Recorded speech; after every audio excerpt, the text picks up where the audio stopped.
My dear students, modern Gurukul channel में आप सबका स्वागत है। Modern Gurukul is a unique platform for developing your concepts and enhancing your knowledge for various exams. My dear students, मैं IK Singh, lecturer government polytechnic college Kharsadu, आपको Young's double slit experiment से संबंधित जो न्यूमेरिकल्स हैं कुछ वो कराता हूँ।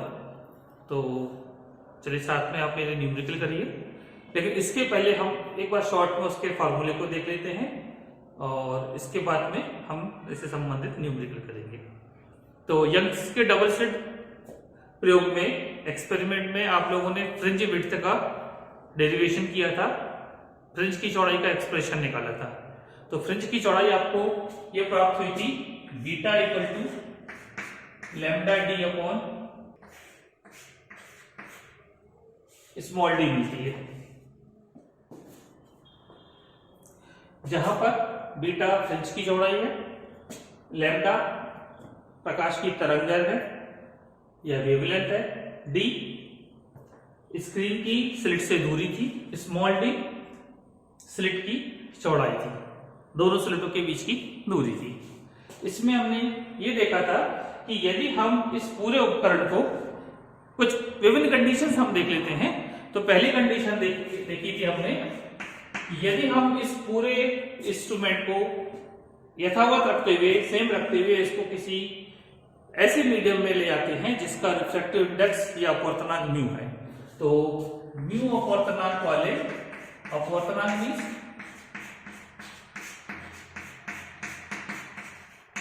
रिफ्रैक्टिव इंडेक्स,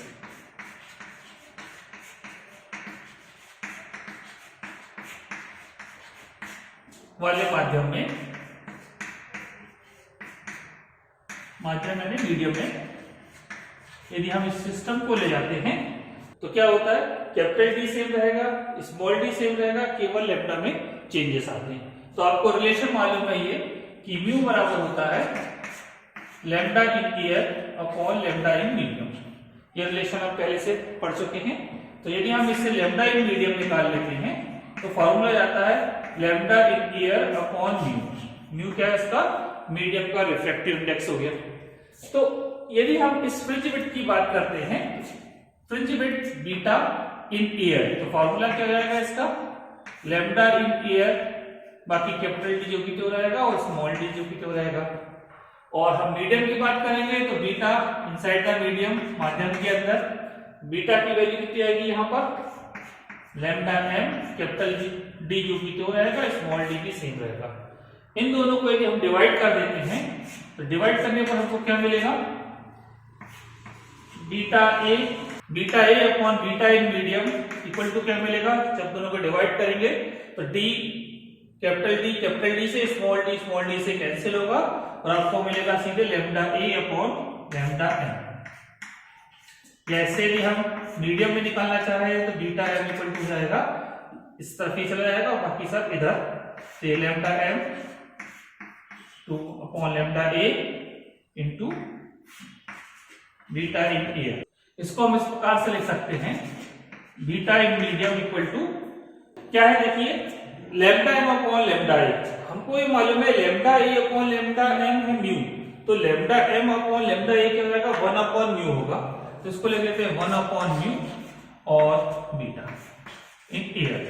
तो क्या रिजल्ट मिलेगा हमको कि जब किसी भी सिस्टम को हम ले आकर किसी रिफ्रैक्टिव इंडेक्स या अपवर्तनांक म्यू वाले मीडियम में रखेंगे तो उसकी फ्रिंज विड्थ क्या हो जाएगी, एयर में जो फ्रिंज विड्थ थी उसकी वो 1 अपॉन म्यू टाइम्स हो जाएगी। एक तो ये रिजल्ट मिला।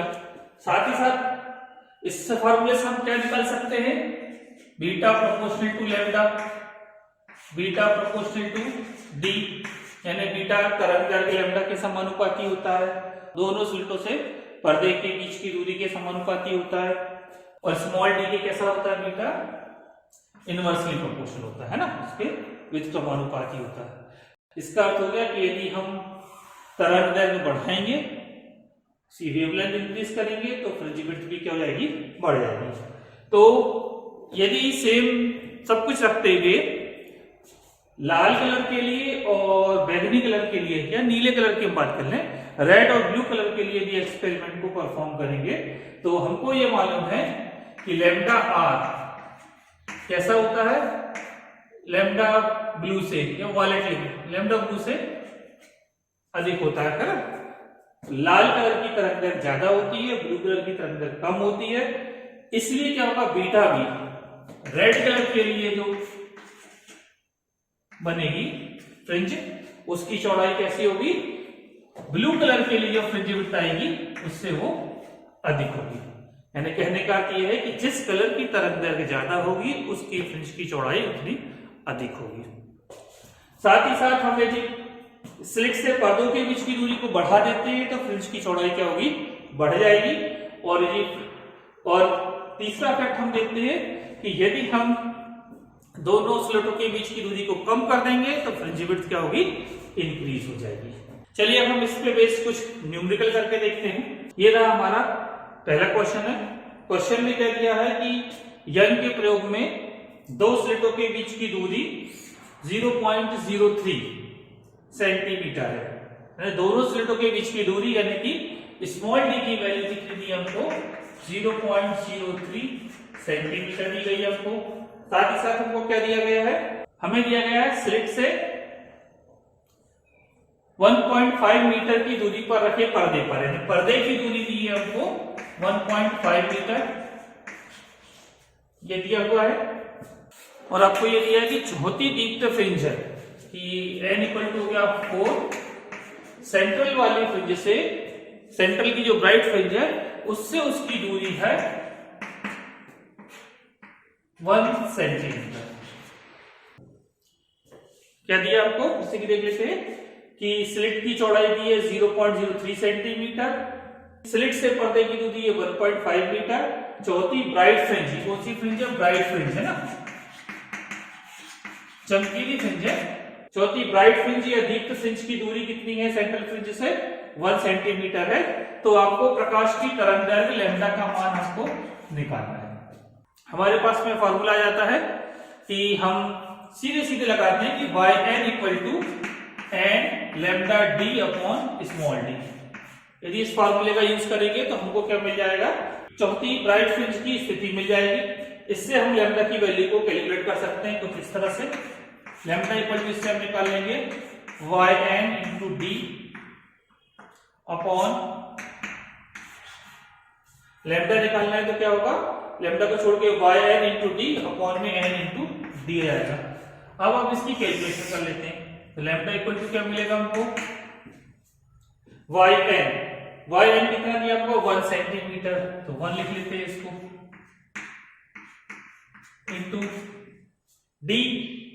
डी कितना दिया हमको 0.03 सेंटीमीटर अपॉन n, चौथे नंबर के फ्रिंज तो 4 इंटू कैपिटल डी, पर्दे से दूरी दी है 1.5 मीटर, तो सेंटीमीटर में कन्वर्ट कर लेते हैं तो ये आएगी आपकी 150 सेंटीमीटर। ये चीज हमेशा ध्यान रखनी है फिजिक्स में कि जब भी आप कैलकुलेशन करें तो हमेशा सेम सिस्टम में पूरे यूनिट को हमको रखना है। तो यहाँ पे सब सेंटीमीटर में रखे हुए थे, इसलिए हमने इसको मीटर को सेंटीमीटर में कन्वर्ट कर लिया। सॉल्व करेंगे तो क्या मिलेगा, देखें जरा, लैम्डा इक्वल टू, यहां से यदि हम देखें तो पॉइंट्स आएंगे तो 2 जीरो नीचे आ गए, 3 से इसको कैंसिल कर देते हैं, 3 5, तो क्या आएगा, न्यूमरेटर पे 1 बचेगा अपॉन में 3 जीरो,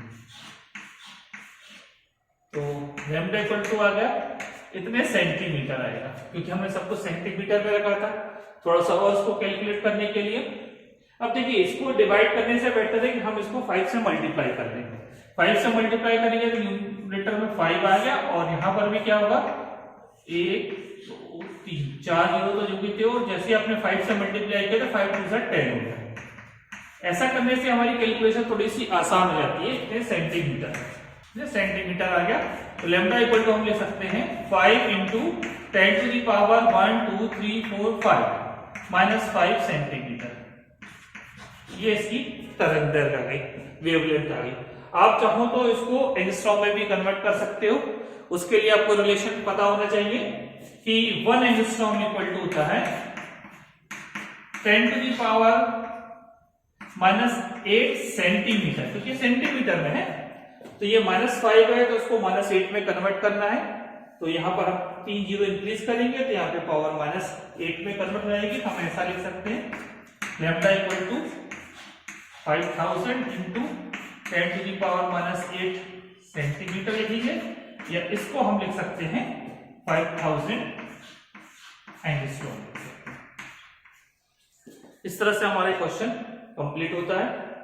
हाँ, अगला क्वेश्चन है हमारा, यज्ञ प्रयोग में फ्रिंज की चौड़ाई 0.1 मिलीमीटर है। तो फ्रिंज की चौड़ाई मैंने आपको दिया बीटा, कितना दिया है आपको 0.1 मिलीमीटर है। क्वेश्चन में हमको क्या दिया है कि यदि पर्दे से स्लिट की दूरी दोगुनी तथा स्लिटों के बीच की दूरी आधी कर दी जाए, यानी कि हमको इसमें दो कंडीशन दी हुई है कि पहले पर्दे की दूरी यदि हम d मान लेते हैं तो बाद में उसकी दूरी क्या कर दी गई, दुगुनी कर दी गई है, यानी उसको अपन 2d ले लेते हैं। तो इस प्रकार के जो भी केसेस आते हैं तो उसको अपन 1-2 करके लिख लेते हैं, यानी कि अपन इसको लिख लेंगे β1 इक्वल टू इतना हो गया हमारा, d1 इक्वल टू हम d लिख लेंगे, स्मॉल d1 इक्वल टू हम स्मॉल d लिख लेंगे, और वेवलेंथ λ1 को हम यहाँ पर लैम्डा लिख ले रहे हैं, इसकी जो भी वैल्यू दी रहेगी उसको हम लिख लेंगे।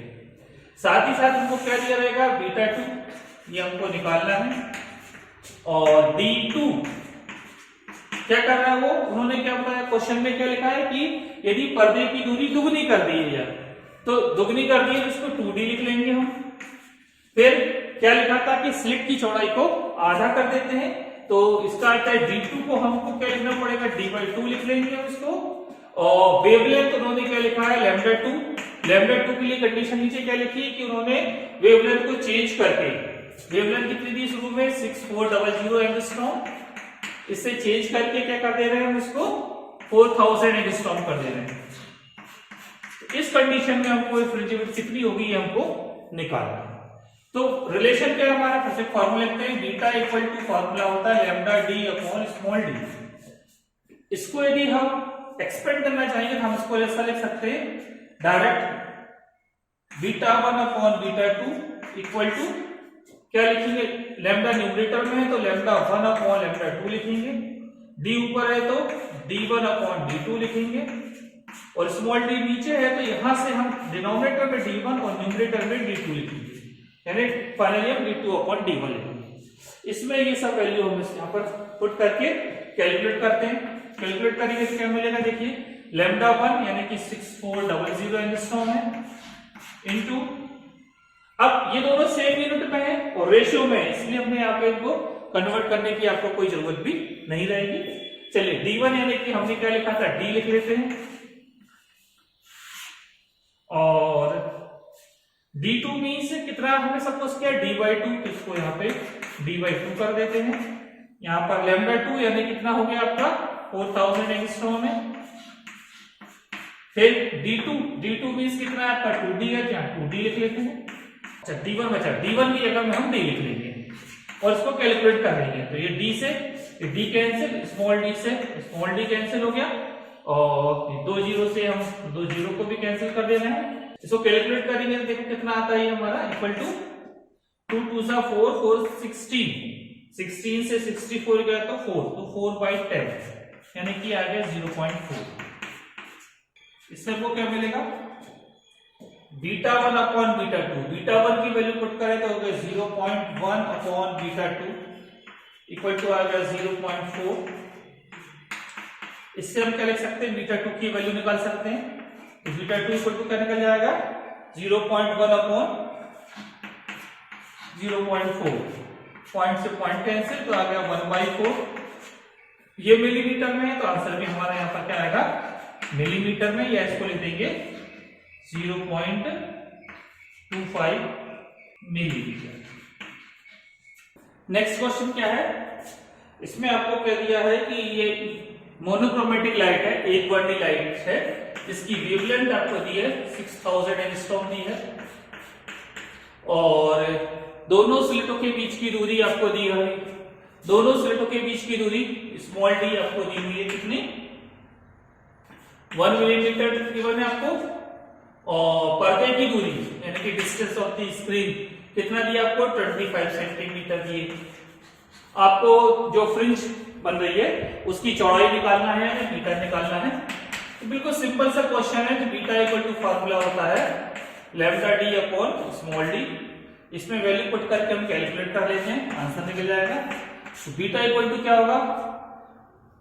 अब इस टाइप के क्वेश्चन में जब भी आप सॉल्व कर रहे हैं तो एक बार ध्यान रखिए कि आपको क्या करना पड़ता है, हमेशा इन सबको समान सिस्टम में, समान यूनिट ऑफ सिस्टम में यानी समान मात्रकों में परिवर्तन, इन सबको हमको क्या करना पड़ता है, समान यूनिट में या समान मात्रकों में यानी सेम यूनिट होनी चाहिए सबकी। इस बात का हम विशेष ध्यान रखें। तो हम सबको मीटर में कन्वर्ट कर लेते हैं, काम करें। मीटर में कन्वर्ट करेंगे क्या आएगा 6000 into 10 to the power -10 metre. यह आएगा आपका 10 टू दी पावर -3 मीटर। यह आएगा आपका 0.25 मीटर। इस प्रकार से हमने सबको मीटर में कन्वर्ट कर लिया।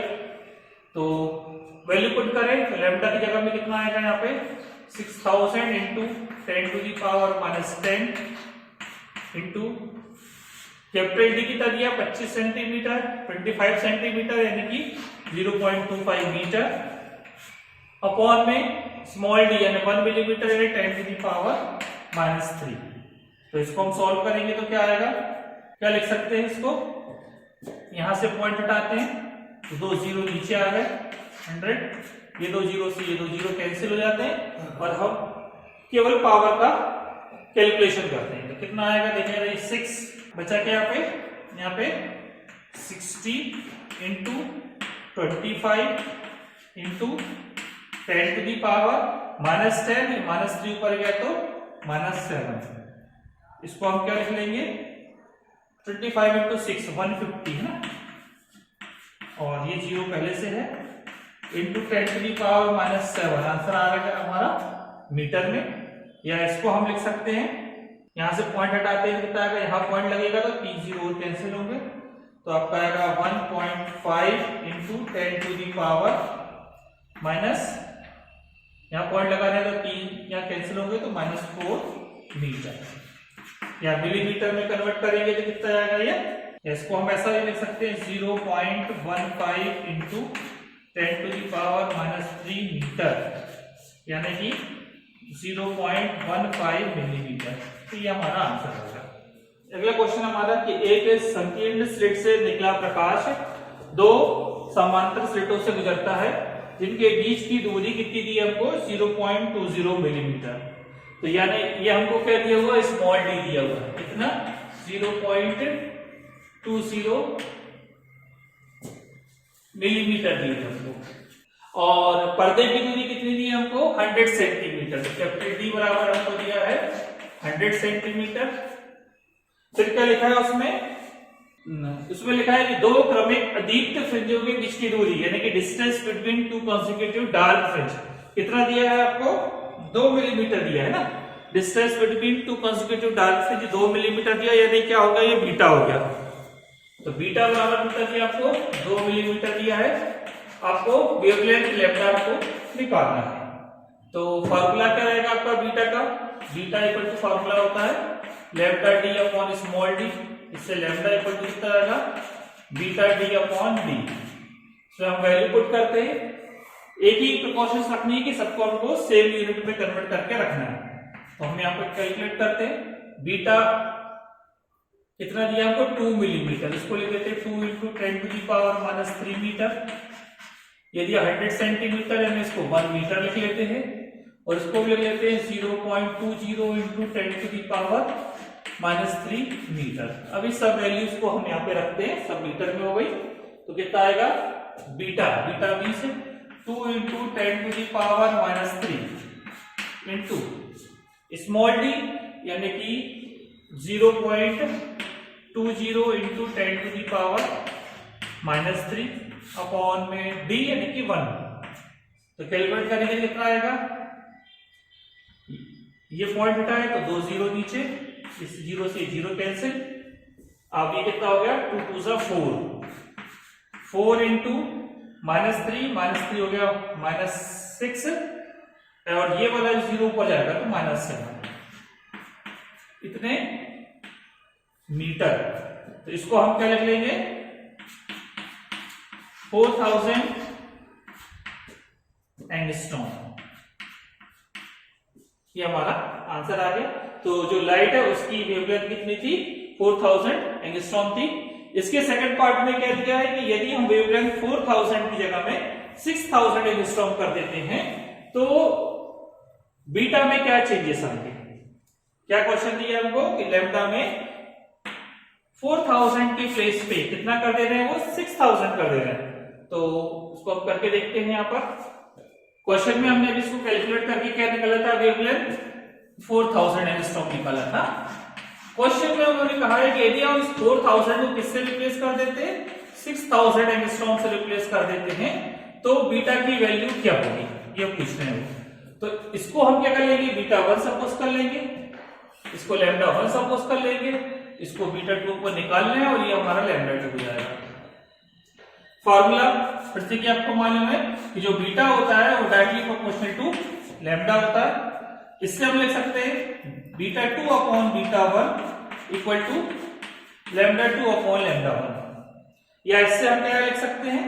Beta 2 equal to lambda 2 upon lambda 1 into beta 1। Value put कर देते हैं, निकल जाएगा बीटा 2 इक्वल टू लैम्डा 2 कितना करना है आपको? 6000 एंगस्ट्रॉम, 6000 लिख दिया। अपॉन में लैम्डा 1 कितना निकाला था हमने? 4000 निकाला था। अब यहां देखिए कि दोनों सेम यूनिट में है, एंगस्ट्रॉम में और रेशियो में, इसलिए हमने इनको कन्वर्ट नहीं किया। और बीटा 1 कितना था? 2 मिलीमीटर, तो इसको 2 लिख लेते हैं। हमारा आंसर भी उसी में जाएगा। तो 3 0 से 3 0 कैंसिल, तो ये कितना हो गया? 6 12/4 तो बीटा 2 आ जाएगा आपका 3। इसकी यूनिट मिलीमीटर थी तो इसकी यूनिट किसमें आएगी? मिलीमीटर में। तो इस प्रकार से हमारा आंसर आ गया। If the wavelength is replaced by the 6000 angstrom, then fringe width will be the 3 millimeter। यानी कि हम प्रकाश की तरंगदैर्घ्य को 4000 से बदलकर कितनी कर देते हैं? 6000 कर देते हैं। उस स्थिति में हमको फ्रिंज विड्थ कितनी मिलती है? 3 मिलीमीटर के बराबर मिलती है। आपको क्या दिया है क्वेश्चन में? आपको क्वेश्चन में दिया हुआ है कि जो फ्रिंज विड्थ है उसकी चौड़ाई दी है आपको 2 मिलीमीटर दी आपको, और सेंटर से आपको थर्ड डार्क फ्रिंज की डिस्टेंस निकालनी है। तो हम पहले डायग्राम बना के देखते हैं क्या करना है हमको। तो डायग्राम कुछ इस प्रकार का होगा।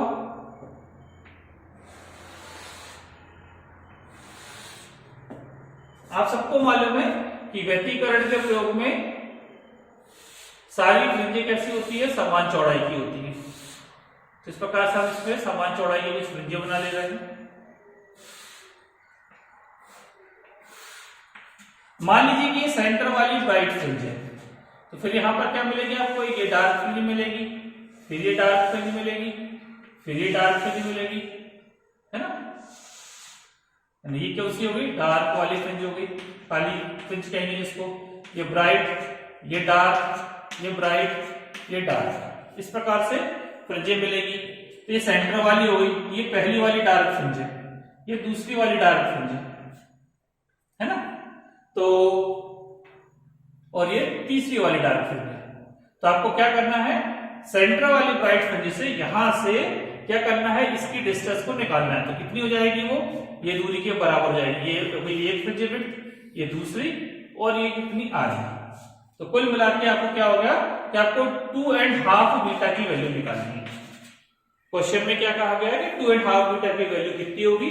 तो अपन 2.5 बीटा यानी कि 2 2 4 और 5 यानी 5/2 बीटा। यदि हम 5/2 बीटा निकाल लेते हैं तो क्या आएगा? 5/2, और बीटा की वैल्यू ऑलरेडी 2 दी थी तो आएगी वो 5 मिलीमीटर। ये आंसर आ गया। या इस क्वेश्चन को हम इस प्रकार से भी कर सकते हैं कि आपने पढ़ा था कि जो डार्क फ्रिंज होती है उसकी पोजीशन पढ़ी थी हमने, yn equal to 2n-1 lambda d upon 2d, ऐसा पढ़ा था आपने। और फ्रिंज विड्थ जो बीटा है उसका फॉर्मूला क्या होता है? Lambda d upon small d। तो ध्यान दीजिए ये lambda d upon small d है, इसको हम क्या लिख सकते हैं? बीटा लिख सकते हैं। और थर्ड वाली की पूछा था तो इस फॉर्मूले में क्या करेंगे हम? n की जगह में 3 रख देंगे, और लैम्डा डी अपॉन डी की जगह में बीटा रख देते हैं। तो फॉर्मूला हमारा कुछ ऐसा बन जाएगा 2n-1 और ये हो जाएगा आपका बीटा बाई 2। वैल्यू पुट करते तो y n इक्वल टू कितना मिलेगा, n की वैल्यू 3 रखी तो 3 2 जा 6 माइनस 1 बीटा बाई 2। तो y n इक्वल टू कितना जाएगा 5 बाई 2 बीटा। अभी जो कैलकुलेट किया था सेम आंसर इससे मिल जाएगा हमको 5 मिलेगा। कैलकुलेशन पे तो सेम रहेगी। तो आप डायरेक्ट इस फॉर्मूले से भी निकाल सकते हैं या फिर इस तरह से आप सोचकर भी इसको निकाल सकते हैं। तो इस तरह से आपने यंग डबल स्लिट एक्सपेरिमेंट के कुछ क्वेश्चन किए हैं। अब आपको जो क्वेश्चन दिए जा रहे हैं इसमें वीडियो में, उन क्वेश्चंस को आप सॉल्व करिए और सॉल्व करने के बाद में जो भी आपके आंसर आते हैं उनको आप कमेंट सेक्शन में लिखिए और फिर हमारे आंसर से उनको मैच कराइए। यह वीडियो अंत तक देखने के लिए आपका धन्यवाद। Thank you for watching. यदि यह वीडियो आपको पसंद आया है तो इसे शेयर एवं लाइक अवश्य करें और यदि आप इस चैनल पर नए हैं तो इसे सब्सक्राइब करें। इस टॉपिक से रिलेटेड यदि कोई भी डाउट्स हैं तो आप हमारे टेलीग्राम चैनल में हमसे पूछ सकते हैं। टेलीग्राम चैनल की लिंक आपको डिस्क्रिप्शन बॉक्स में दी गई है। नेक्स्ट वीडियो में आपसे पुनः मुलाकात होगी, तब तक के लिए गुड बाय।